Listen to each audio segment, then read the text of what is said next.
Welcome to Reality After Show, coverage of Million Dollar Secret. That's right, episode 4, Netflix's number 3 show in the world. Who's to say? It's episode 4. I'm Jonny Fairplay. That's Bobby Goodsby. Holy moly, the picture of fitness himself, Phillip Solomon from Deal or No Deal Island Season 2. How is everybody doing? Doing great. It's a good day to have a good day, my friend. I feel that if you look like that, you have to say that. I look in the mirror sometimes. I'm like, it's a good day that shit sucks, you know. Likewise, Johnny. Likewise. Yeah. So I peek behind the curtain. I got in a few miles today, and there's a snake on the trail. And I'm just like, in case you're wondering what my runtime was, it increased exponentially with that snake on the trail. Fair. I can imagine. Yeah, I don't like. I mean, like I'm okay. We'll get to the Sydney of it all next episode because we're not alone. You guys watching right now, guess what? Literally less than 1 hour from now, Sydney is joining us, and she's got some tea to spill. Apparently, Lauren sucks. We'll get there. Whoa! I don't know. Who's to say? Who's to say? But we're talking episode 4, hot seat for 3. And we are joined poolside. Sydney understood the assignment.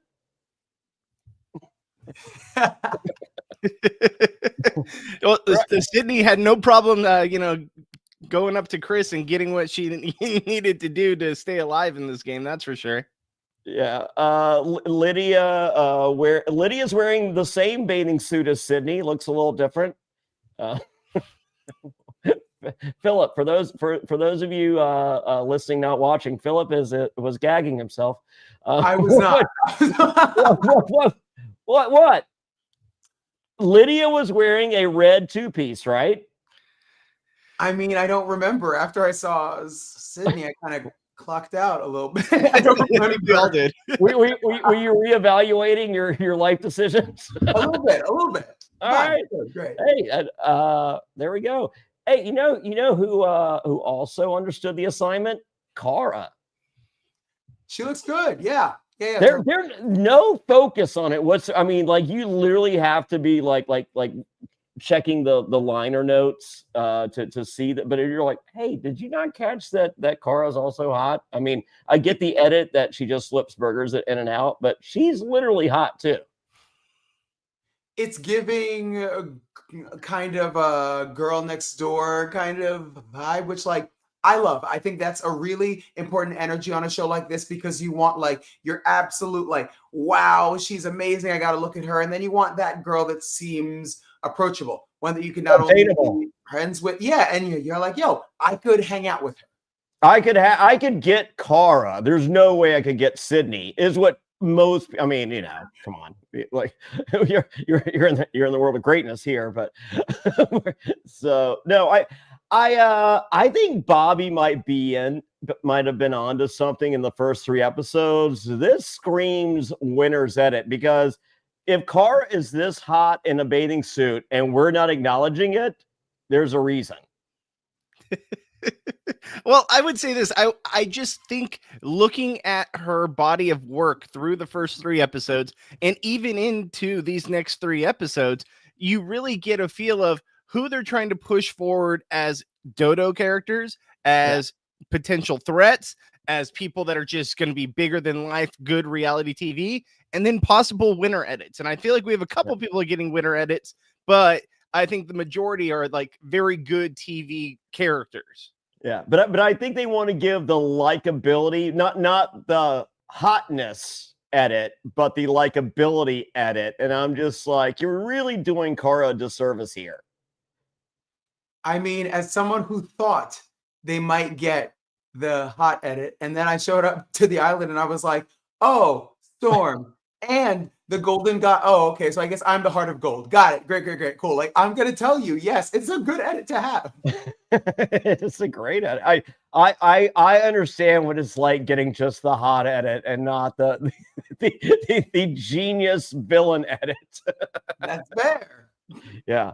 So, guess who did not understand the assignment? Sam with the 1 piece.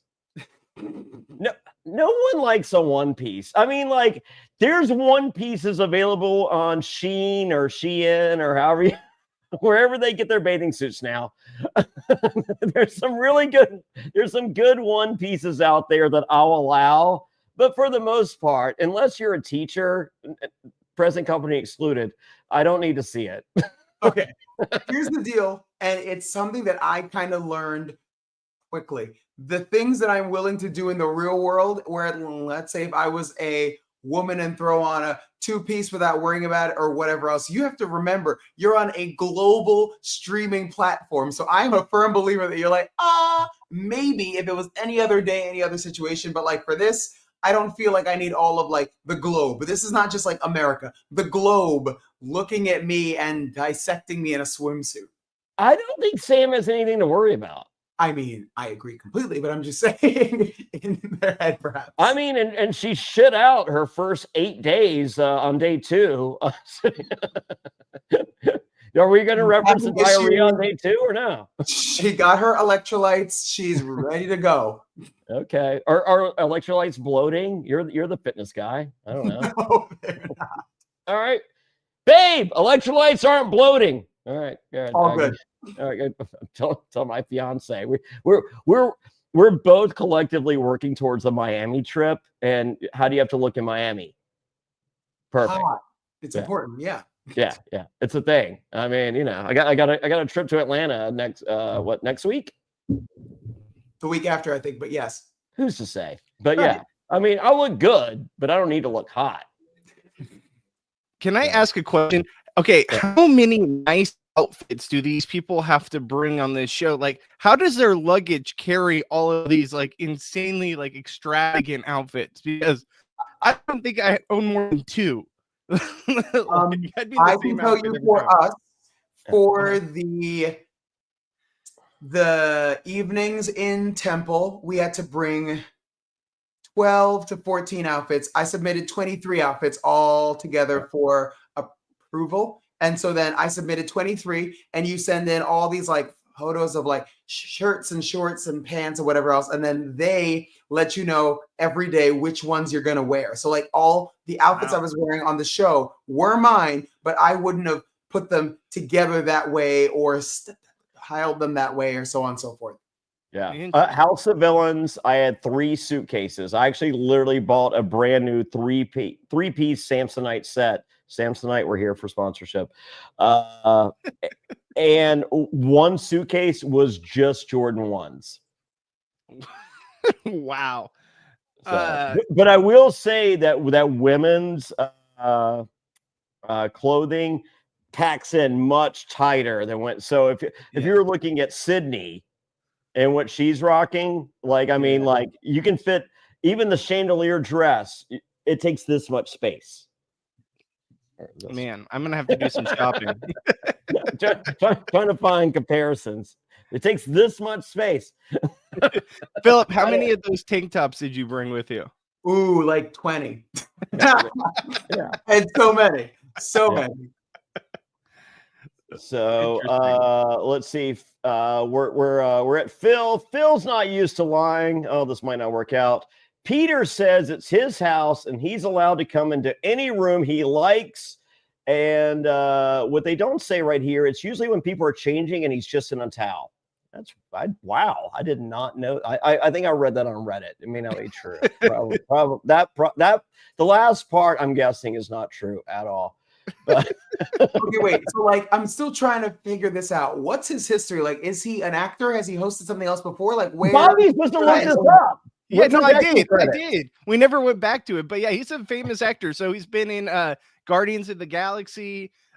He's been in a bunch of like British movies, like Shaun of the Dead, and all like movies like that. Like he's been in big productions. I recognize he's him. a straight guy. He's a straight guy, Philip. You wouldn't understand. I wouldn't understand. Like, I don't know. Who's to say? What does it mean? Unsubscribe. I don't know. Parks and Rec. Wow. Parks and Rec. Exactly the role that he's playing in this movie or this show is what he plays in every movie. Everything he's ever done. It Yeah. is literally the same character now. They just released the trailer for the new Naked Gun movie, and I'm just like, this guy should be in the Naked Gun movie. Like if they bring in British intelligence, he's like, yeah, you need to do this. I was like, okay, where's my scotch? Yeah, exactly. So yeah. So anyway, he's got a secret agenda. Just get 2 people to scream out loud and you get to move the money. Hell yeah, Phil's down for this. Phil, this will not work out. No. No. It was just so easy, and he just couldn't do it the correct way at all. Yeah, I think you save it for whatever the challenge is, and you're just Thank like, you. yeah. Thank you. Or if you lose, fuck that. Yeah. I think that I completely agree with you guys. I think he didn't set it up right. I think he was lacking time at a certain point and was just like, you know what, F it, let's go for it. But and I know we'll get to it later, but I think the show did him a real disservice as well. I think we got all the meat on the bone that Phil had to offer. Yeah, I feel like we experienced a lot and not enough and too much all at the same time. I was like, you know what? I'm good on this. Philip's just like, look, I'm trying to be nice here, but I think we're good. Okay. I mean, if you want to go there now down that avenue, I think all of the agendas are achievable if you put them in the context of the competition, what you're doing. And especially for him, if he has a leadership role on a walkie-talkie where it's hard to hear someone, you might need to have them repeat it more than once, even scream it more than once. And I was like, this was easy, and you still screwed this up. Yeah. No, Phil was a very likable character. And hey, we talked about the problems with episodes 1 through 3. Yep. Are we in agreement? They're all solved 4 through 6. I know about all these people. Yes. Yeah. Even though I don't know what jersey Chris wears, but we'll get there. All right. So it's down to Phil, Corey, and Sydney. They have to be the millionaire. And we learned that they were eating during deliberations, and the duck was delicious. We will get confirmation next episode with Sydney. I'm going to need answers on that, because I feel like on Bachelor and Bachelorette, they're like, no, we have the food like in front of us, but because of microphones and stuff, we aren't allowed to actually eat it. And I'm like, okay, I need answers now. Oh, I would be smacking the whole time. Just like, I would just be winking at the sound guy and like just getting the finger. I got a sound guy story for you off mic. Holy moly. You're going to lose your fucking minds. It's great. All right. Phil chips a tooth at breakfast, and this wasn't part of my agenda, implying that he did receive an agenda. Did you guys catch that? Yeah, it was a really weird flex to have, of being like, I broke my tooth. This isn't part of my agenda. If I had an agenda, if I would. No, but he doesn't say the other part. He just says this wasn't part of my agenda, and I'm just like, what a weird thing to say. He just pepperminted it. Yep, exactly. Yep. Well, he should have like screamed right then too, and been like, like when his tooth in it, and maybe it'll scare someone into screaming. He's too tough a guy to scream. Look, have you seen Phil? Phil reminds me of Uncle Phil from Fresh Prince, right? From Fresh Prince. Okay, but because of the beard. Is anyone else concerned about this man's and also the beard? Yes. I feel like I need to be concerned about his like periodontal health. Like, why are his teeth just falling out of his head? Like, this I don't know. Well, hard rolls. I'm anti-bread. Are you a bread guy, Philip? Yes. Wow, I'm anti-bread. Bobby, you look like a bread guy. Of course, I'm a bread guy. Look at me. Oh yeah, no. I look at bread as nothing more than a wrapper, and if I can remove that wrapper, I will. Who hurt you? Right. Wow. Yes. Wow. Hate bread. Yeah. Well, as a guy who is good night, I want to remove a wrapper. I have chipped many a tooth on things before. Okay. Just 3 weeks ago, my freaking cap came out eating cotton candy with my daughter. So it happens. Trust me. I mean, I floss, I do all the things, but mainly it's caps. So maybe it was a cap. I don't know. You have a water pick, Bobby? Uh-huh. Yeah, water pick's good. Yeah, Phillip, you use the water pick? You have a perfect smile. Nope, these are all mine. No braces, no anything. No, but you don't use the water pick? No. Oh, think about it. Keep that smile perfect. I mean, you literally have the most perfect smile ever in the history of this podcast. And we have Sydney coming on, and I want the battle. We'll see. She's about to give me a run for my money, so I'll take it. Oh yeah, she does. All right. Well, Peter has been thirsty this entire time, and we called him out on episode 1, and then we called him out on subsequent. And he was just like, "Did you notice that Peter's been asking for a fucking drink and not getting it?" Well, Peter acknowledges that he wants a drink. And Peter says, here's the people playing. And whenever Peter says Wolf, Chris howls, I'm like, oh my God, if you thought I hated you before, the fact that you howl every time, I hate you even more than that. It's so true. I hate it every time he does it. Yeah. I think as far as this host is concerned, I have a hot take. For me, as far as hosts go, I think to myself, could Traders be what it was without Alan? Could Survivor be what it was without Jeff? Even Deal or No Deal Island, Joe has a pretty heavy hand in it. I think to myself, does this show need this man specifically? He hasn't shown me enough personality or enough like snarkiness where like I think he's drinking his way into the job. I think the best is yet to come. I hope so. Yeah, because if you go back and watch Alan season 1, episode 1, that's not the Alan that we know now. Fair. You go and watch Jeff season 1, episode 1. Jeff didn't fucking start talking shit during the challenges until me.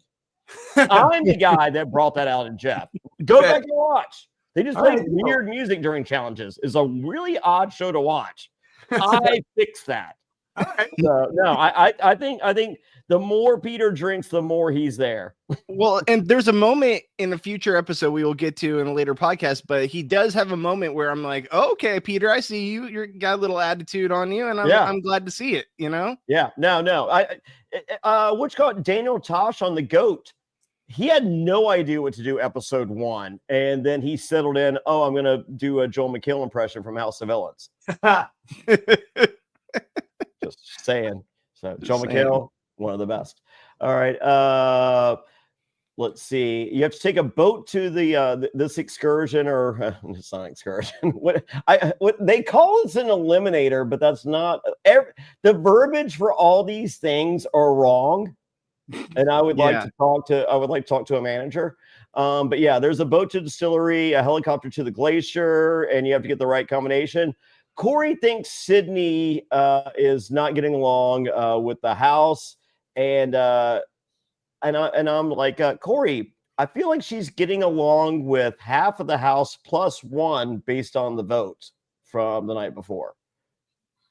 Like I'm literally just doing math here. Yeah. I don't think I don't think she's as on the outs as he believes her to be, but I think Sydney's always a hard one because I think that she believes that she's on the outs. I think that you go from being the girl that everyone wants to be around in like high school, in real life, college, and then in adulthood, it takes like a weird left turn where you're like, everyone hates me, and you're like, oh, okay.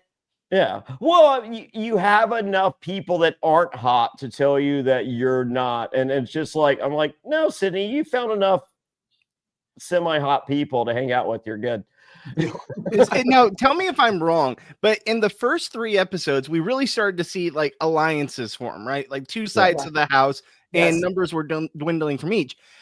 In this batch of episodes, especially in this episode, I feel like they're really not working as groups as much. Like they are and they aren't, you know, where you see Corey questioning Sydney. I feel like these people are playing this game very wrong, where you need to form a tight 2 or 3. Just lock it in. And just lock it and be like, I don't care if you're the banker. I don't give a shit. Let's just get us 3 as far as we can to the end, and then we'll duel it out of the end, just us 3. Because it doesn't make sense. That's the difference between a first-time show and first-time players versus watching greatness. Yeah, because it doesn't matter. Who gives a shit if they're the banker? You just need to get rid of people, and it doesn't matter if they're the banker or not. It'll switch hands continuously. Just get to the end. But look at the difference on traders between gamers and housewives. How different they play. This is all housewives. Yeah. Yeah, I think that this is really kind of where that season oneness of it all kind of starts to show its ugly head of you being like, but there are easier ways around it. But like, I know when you're in that experience, you're not thinking about it that way. And every player is still trying to figure out, like, the goal is to have the money at the end, but they don't see that there's so many other things that have to happen before that happens. So yes, it definitely is in their best interest to just like make an alliance and hold it. But I think if I were them, I'd be playing the exact same way where my alliances would change depending on who had the money on what day, so on and so forth. Yeah, like Phillip on Dondi. Like say I'm on season 2, and Phillip's looking over there is like, there's Jonny Fairplay. Very likable. However, I know this guy is one of the craftiest players in the history of reality television, much less Survivor. And then here's the Golden God, but I've been introduced to him as David. Has no reality experience whatsoever and works out with me every morning when Johnny's recovering from his hangover. There. Yeah. Yeah. I mean, yeah. So like Sam, I think Sam, for the most part, is a good player, but some days she has diarrhea. Leave that woman's digestive system alone. Listen, it's called a probiotic, Phillip. It's just a daily probiotic. You'll be fine. Looking for a probiotic sponsor here. Hey, she hasn't missed the show yet. So after that, she's been good to go. So that's all right. We'll discuss her probioticness after the finale. We'll see. All right. You have to open the cast. Guess what? It's Sudoku to open the cast. And ask anyone who's ever played the challenge. They hate Sudoku. I love it. I feel like this was like the easiest challenge in the world. And first off, Sudoku is great. I want to say this challenge from just a filming standpoint and a photography standpoint, beautiful, but at the same time, very clunky. Like the challenge itself was clunky, but the view was great. We're watching this show with training wheels. Yeah. So that's fine. Hey, I think they did as good as they could based on the, like, it's just like, hey, I had this great idea. It's like, all right, we'll see what we can make a reality. And I think they came pretty darn close to making that a reality. So thumbs up here. First timers. I mean, I don't think it's their first time ever doing it, but like, I'm cool with this. I mean, integrate, because we saw the helicopter to bring them in. They're just like, hey, we got a helicopter. Can we use it? It's like, yeah, motherfucker, let's go. I mean, I'm going to sound real stupid, but I was like, I just don't know where they are because it was so hard for me to wrap my brain around them swimming in the morning and then in like snow caps and ice like an hour later. And I was like, I just don't understand where they would be, that all these things would be happening. And I know that there are places where this could happen, but in my head, I was like, this looks weird. British Columbia heated pool. Fair. Okay. I don't take it. All questions answered. Also, at the same time, when they get to the ice part, I'm sorry, I did not understand what their role was to do. Like, I get that they have to get the thing and find the number, and then what? We didn't really get to see what they're doing. They're chipping away at the ice. Like, you just had to chip away at enough ice around that number, and the numbers escalated from lowest to highest, which kind of wasn't fair, but we'll get there. But it didn't make sense, did it not? Like, there's so much better ways they could have gone about doing that. I felt like there was something better they could have done, but they're trying to make Peter a drink, and he needs ice and bourbon to do that. So, well, guess what? They're at the cask, and Kyle was a sucker. Phillip, what's your views on a potentially turnable guy from the South named Kyle? Oh, poor Kyle. It's like he's brand new to the show and Earth all at the same time. It's great. I love him. I absolutely love him. All right. So when you guys get married, you're going to teach him how to work a gun, and or is he going to teach you how to shoot skeets? Skeet. We're going to leave the skeet out of this for now. Thank you very much. All right. Fair enough. Okay. Chris is a thumb releaser. I would have guessed that. Yeah. So now we're off to the ice pick and bucket. Sydney falls in the snow. Must be an agenda. And I'm just like, we're okay. You're on a glacier, dropped off by a helicopter in snow boots and like and you know the shit you wear on a fucking snow day to go sledding. I fall a lot. Am I in the minority here? No, I would fall for sure too. Okay. Oh, it's part of the agenda. What about you, Philip?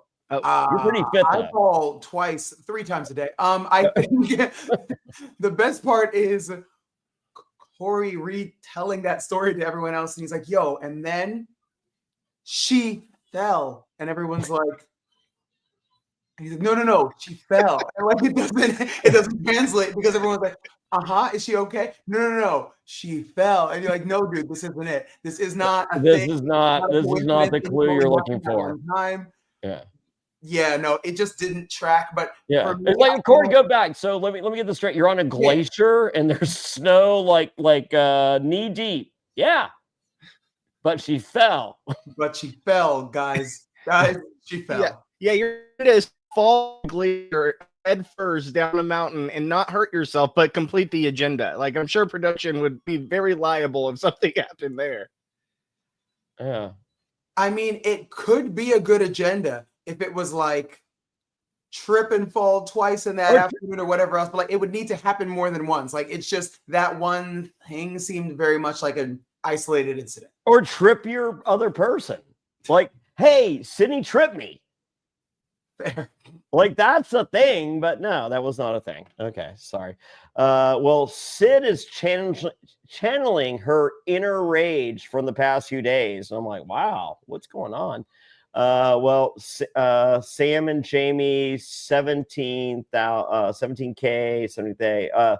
Sid second guessing her number, and so she calls Phil and Kyle, who are napping on a boat, not a vote.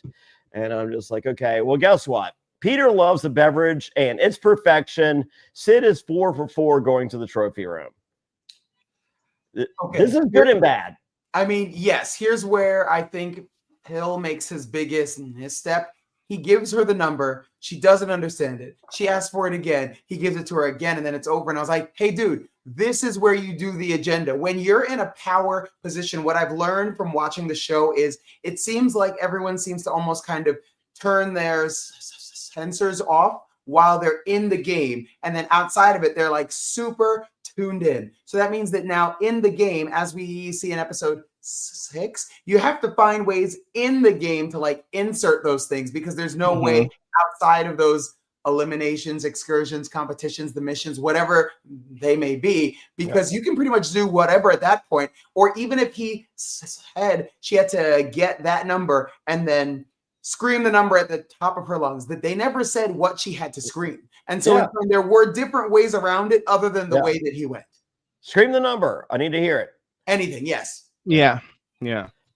All right. Well, Phil, bothered by the tooth, lets it out. Hey, everybody, let's scream. No one will notice this weirdness. All right. Lydia's like, that seems like an agenda item. And I'm like, all right, Lydia, wearing the same bikini that Sid was earlier, but looks a lot different. So Phil is leaning in on the tooth. We're back to the pool, and it's a new day, new bathing suit for Sid. Congratulations. And Sid is gravitated towards Chris because of his brain. She explains that she is single and not unattractive. And I'm like, well, I think you could find better descriptors, but I'll allow them. Chris gravitates towards smart people, and it helps that they're hot. All right, Chris, you're shallow. We got it. And Chris can say anything and wants to keep kicking it. All right, well, we have found on reality shows in the past, whenever you just want to kick it, sometimes it don't work out. And I am here for it not working out for Chris. I mean, I think I do understand kind of where this relationship kind of naturally starts in her being hot as hell, we understand that, but he's in beverages, right? So I feel like he's like, as an entrepreneur, as a CEO, he knows good marketing. And I feel like if it was a different world in a different scenario, she would be the guy, he would be the girl that Chris would hire for a campaign or to be a bottle girl for a new alcohol. Like, She is a bottle like service that girl tracks, for a place. okay. She's a bottle service girl for a place she can't mention. She can't mention or remember. It's fine. It's fine. Or I mean, hey, when's the last time you hit a bottle, Chris or Philip? Wow, Like, Philip, Chris, like anything I've ever said. A whole bottle? I mean, no, it leads towards forgetfulness. I get it. Well, and Chris is just distracted. Let's be real. Like, I totally agree with you, but Chris just sees that bikini and is instantly like, okay, I need to be in an alliance with her. I need to be in a marriage with her. And I will give up my game for her. Essentially, is what's running through his head. All game mindset that he thinks he has is out the door when he sees Sydney. 30-year-old Jonny Fairplay is playing the exact same game, I assure you. But we're not questioning what jersey I wear going into this. All right, anyway. Sid says her outfit tonight, just wait. And Chris goes, oh, me too. Guess what? One of them disappoints. I mean, I'm just throwing that out. Just throwing it out there. All right, trophy room. Kyle was chosen because he's a dumb hillbilly. And the Millionaire's Agenda was inspired by a popular horror film. And Phil says this is the worst. He's right. But guess what? Hockey Mask is turned out. What's that movie? Oh, yes. That's Nightmare on Elm Street because Chris knows horror movies. And the Hockey Mask is Nightmare on Elm Street for those of you at home that do not know horror movies. And he is completely wrong. And he does not know horror movies. Yes. That was so for me, if that were me and the clue was revealed, I would try and really sell them on Halloween. But because the issue that we talked about in the last episode, you have to do these agendas with people individually. Once you can compare the notes, you can see they're very easy to figure out in a group, but I don't think any of them would have figured it out individually. No, you pick the two sides that are against each other that are not talking, and they're literally raising their hand going, I am on this side. I don't like, it was like, great. Lydia and whoever. Lydia and Kyle. If he would have made Sydney scream during the mission. I don't know what she's into. If he would have made Sydney scream during the mission, only what? 2 people would have known about that? 3? Yep. But like, because he chose to wait till we came back and everyone could hear it, even in the confessional, they could hear it. I was like, and you're done. It's over. Yeah. Well, he did it even before. He was just like, I got to get this shit done. It's like, all right. Well, guess what? Someone throws up the movie Scream. Sam belly laughs. We can't see because she's wearing a one piece, but that's fine. Cara confirms Phil because Cara, our confessionals from Cara is she's nice, she's likable, she works it in and out, and she's had the perfect read on pretty much every single millionaire. Everything. Yep. That's a good winner at it. Not that, I mean, I prefer a Sam or a Sydney, but I'll allow a Cara.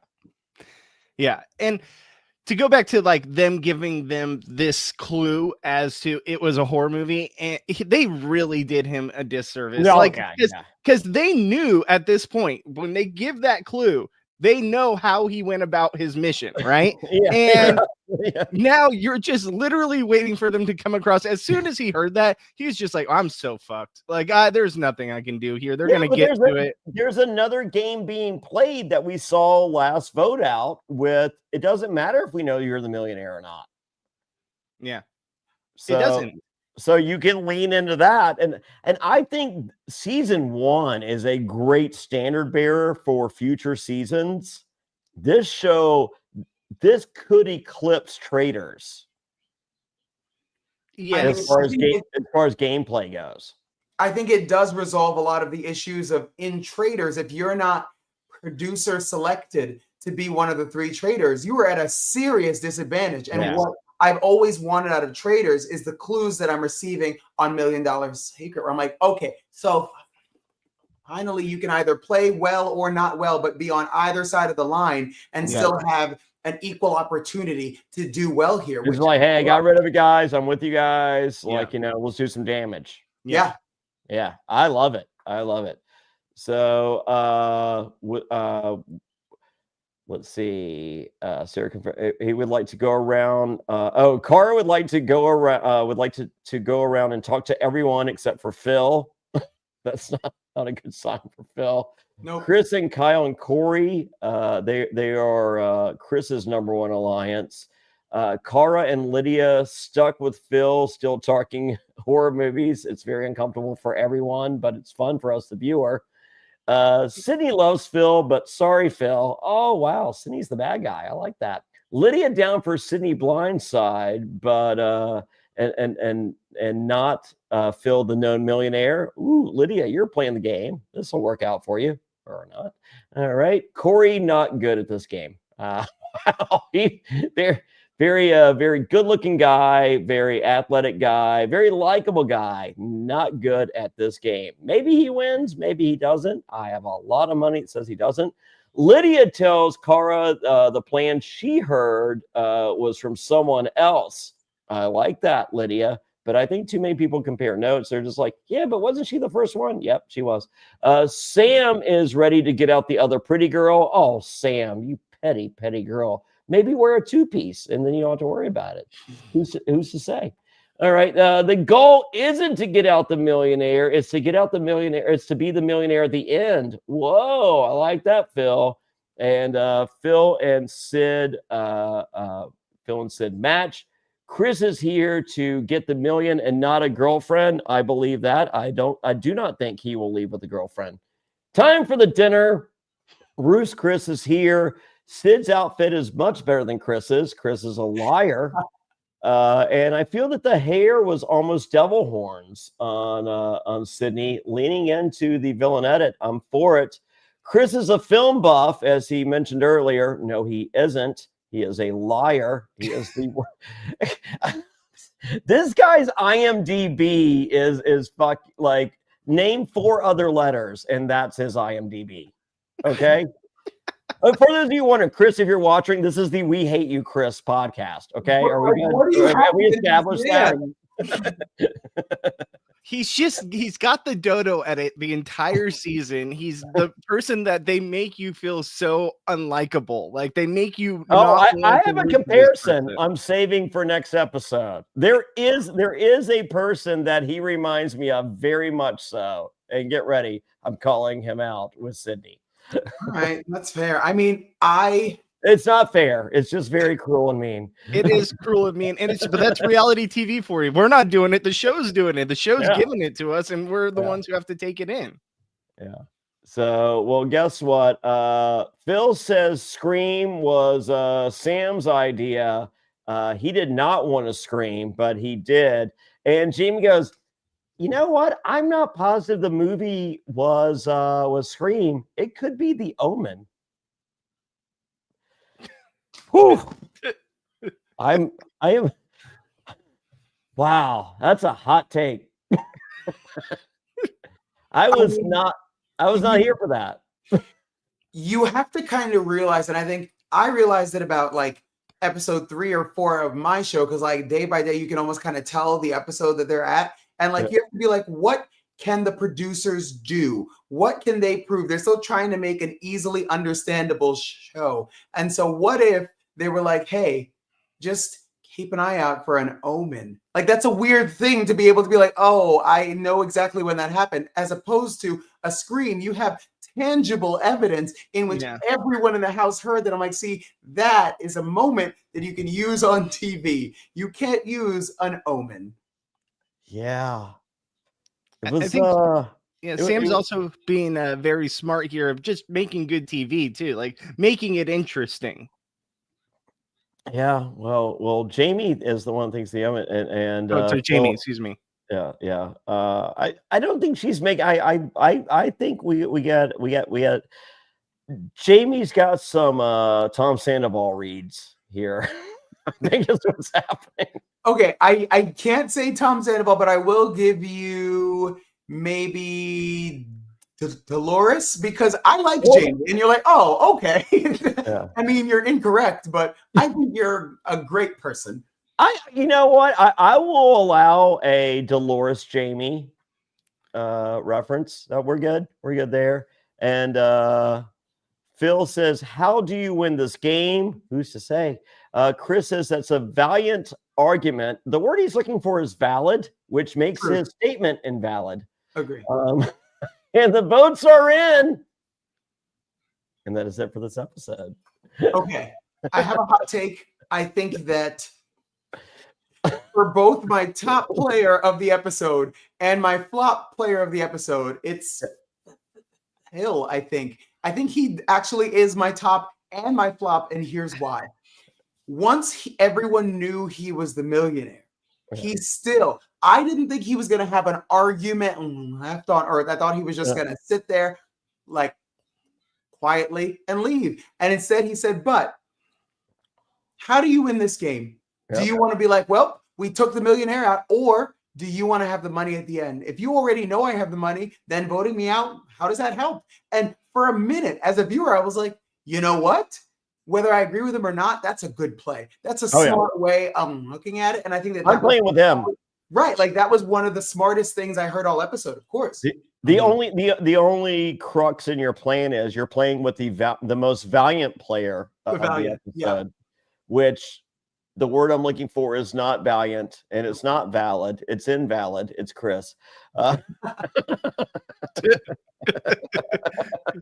Chris, we'd love to have you on the podcast. We'd love to have yeah, sure. We love chopping up with you, Chris. Please feel free to wear your shirt that I'm going to shit on next episode. Can't wait. All right. With that, Bobby Goodsby, where can everybody find you? You can find me at Goodsby Bobby on Twitter and on Instagram. All right. Philip, where can everybody find you? He's Solomon 12 on Instagram and TikTok. All right. I'm at Jonny Fairplay. The champ is here. Oh, that's right. You guys didn't think I was still the champion. Oh, it was coming. I could not resist. So with that, we will see you next time. But if you're watching live, we are minutes away. We got Sid joining the podcast. We're excited. It's going to be great. Woo! She has got some tea to spill, and I'm here for it. Go like, follow, subscribe, all the things. Leave a comment. That's how you control the algorithm. That's how we got in touch with Sydney. All right. So with that, goodbye, everybody. Thank you. Bye.